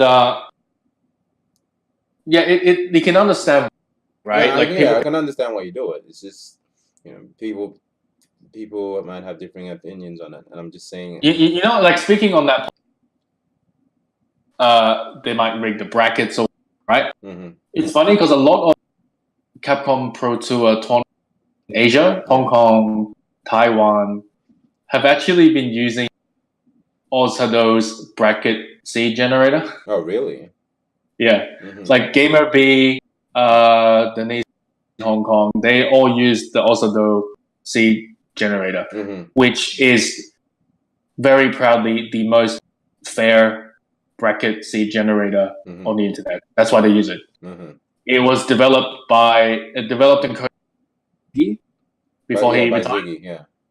So it perfectly seeds players by region. Mm-hmm. So there's no fuck.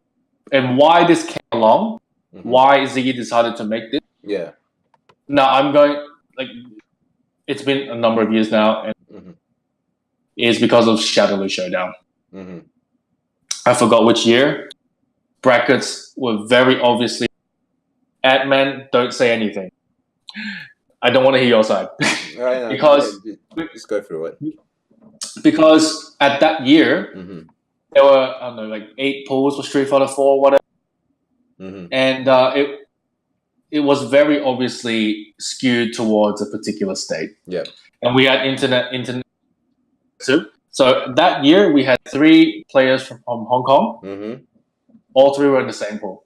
Why? Wow. Okay. Why? We had 3 of Sydney's top 5 players also in the same pool. Why? And then on top of that, there was a top Melbourne player who was in like pool C or something like. And he couldn't make it to that. He was late. He woke up late, whatever. They put him in a later pool. You can't do that. The pools are public. Just because he's your boy, you can't do that. Everyone plays by the same rules. If a Sydney gave them a call, they DQ'd them on the spot. Without a fucking doubt, right? Yeah. And then Ziggy actually broke that shit down into a spreadsheet and an essay. And mathematically the brackets, telling them why the brackets are fucking skewed. And that's when Ziggy decided brackets generator. And that's what he made. I've heard Yusuf, everyone knows Yusuf, singing the praises of Ziggy's like bracket running skills like for years. So it's obviously for a good reason. He's a spreadsheet, so he uses those to make things. He's a programmer and all that. But yeah, so that's where that C generator came from. If anyone out there wants to use it, it's still on the OzHadou website somewhere. So feel free. And it is the best tool. It transitions seamlessly to Smash GG, I think. Oh, okay. Not Smash GG, sorry. Not Smash GG, sorry. Challenge. It was made for Challenge. For Smash GG, Smash GG, you sign up online, yeah? But with Smash GG, you can bulk add players, right? So what the seed generator does, your raw list of names, and then you put next to them, like, next to each one, like, files, Victoria. And then you put in how many pools, how many people are seated and how many people are in each pool. Mm-hmm. And it spits out a text document. Mm-hmm. A dot text. And you copy and paste that whole dot text into challenge, and you get the most perfectly seated pool. Interesting. I'm sure. Yeah. People should check it out if you're an Absolutely. aspiring TO, just for reference. Because I've used so many different brackets, and I can tell some are better than others. I'm not really big on challenge because of the way they there's just the way some the brackets run into each other, and depending on where you win or lose. But one thing from a TO, I know everyone comes, they're super excited and they just want to play fucking fighting games, but for the sake of the event and the TOs, don't enter every fucking son, man. Like, for real, man. I don't know if I can look. Half of me wants to agree with you here, but the other half is like, if they want to play those games, then let them. Just know. Look, I think there should just be disclaimers where if you hold up a I know Dredd is not going to agree with me here, but if you like that's what I'm saying. If you hold up the bracket to a certain amount, like a certain time, you have to know you're going to get DQ'd. Because I remember having this problem at BAM with one particular pool. One guy was holding up pool because he was playing in Mortal Kombat, and he held it up for so long where I was like, I might just pull the bullet here and DQ him, but I just, Oh, like, I give them 1 minute. What? I give them fucking 1 minute. Oh, dude. Obviously, I'm one of the more lenient TOs out there, so.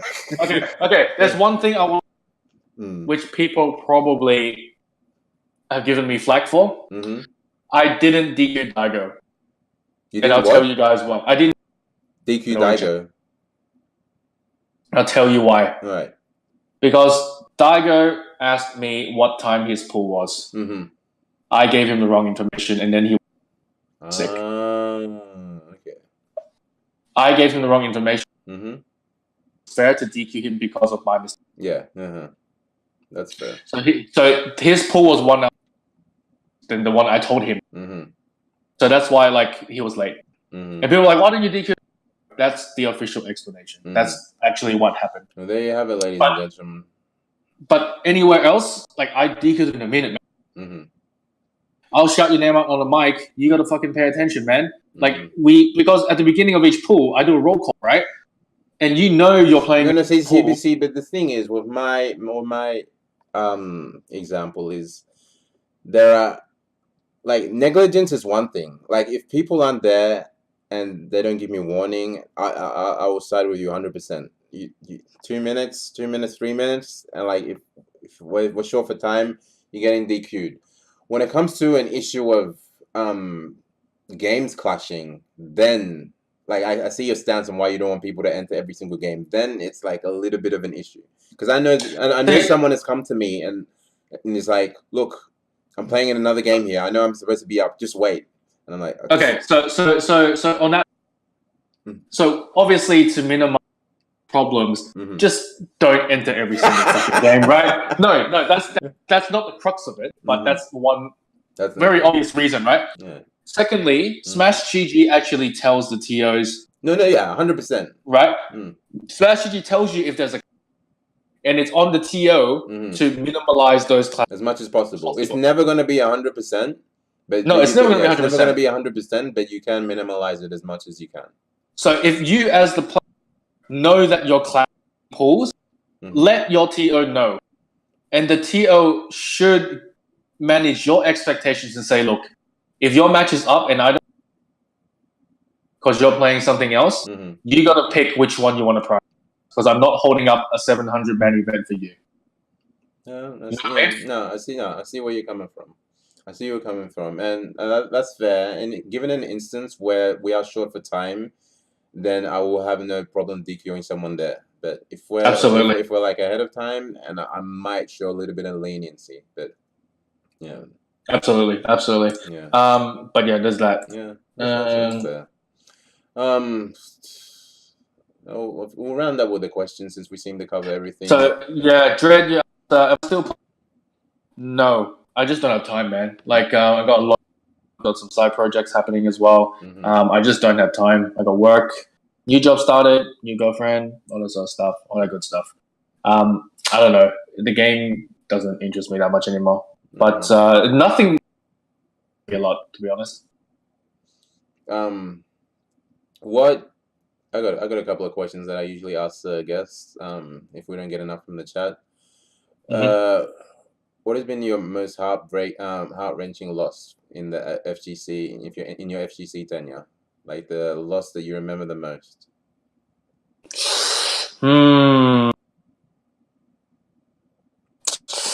Probably.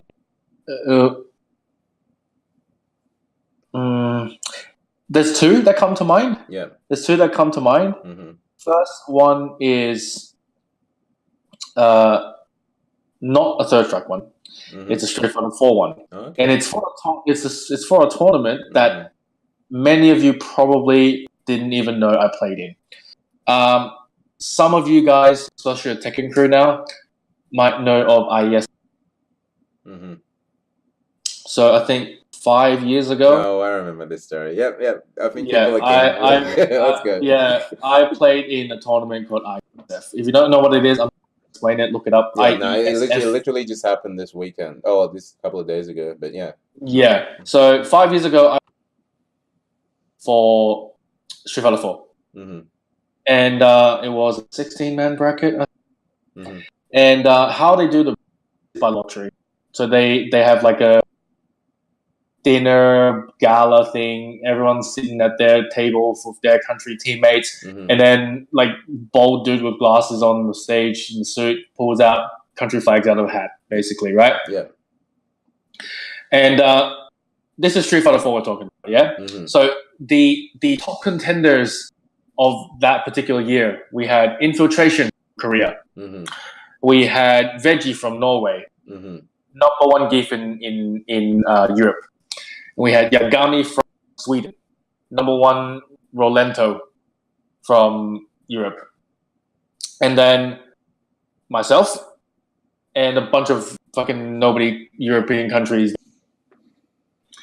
And here comes the lottery, right? And then like Australia is in bottom half of the bracket or whatever, and then they're drawing out names, they're drawing out things, and then Korea, top half of the bracket, like yes. And then here comes next.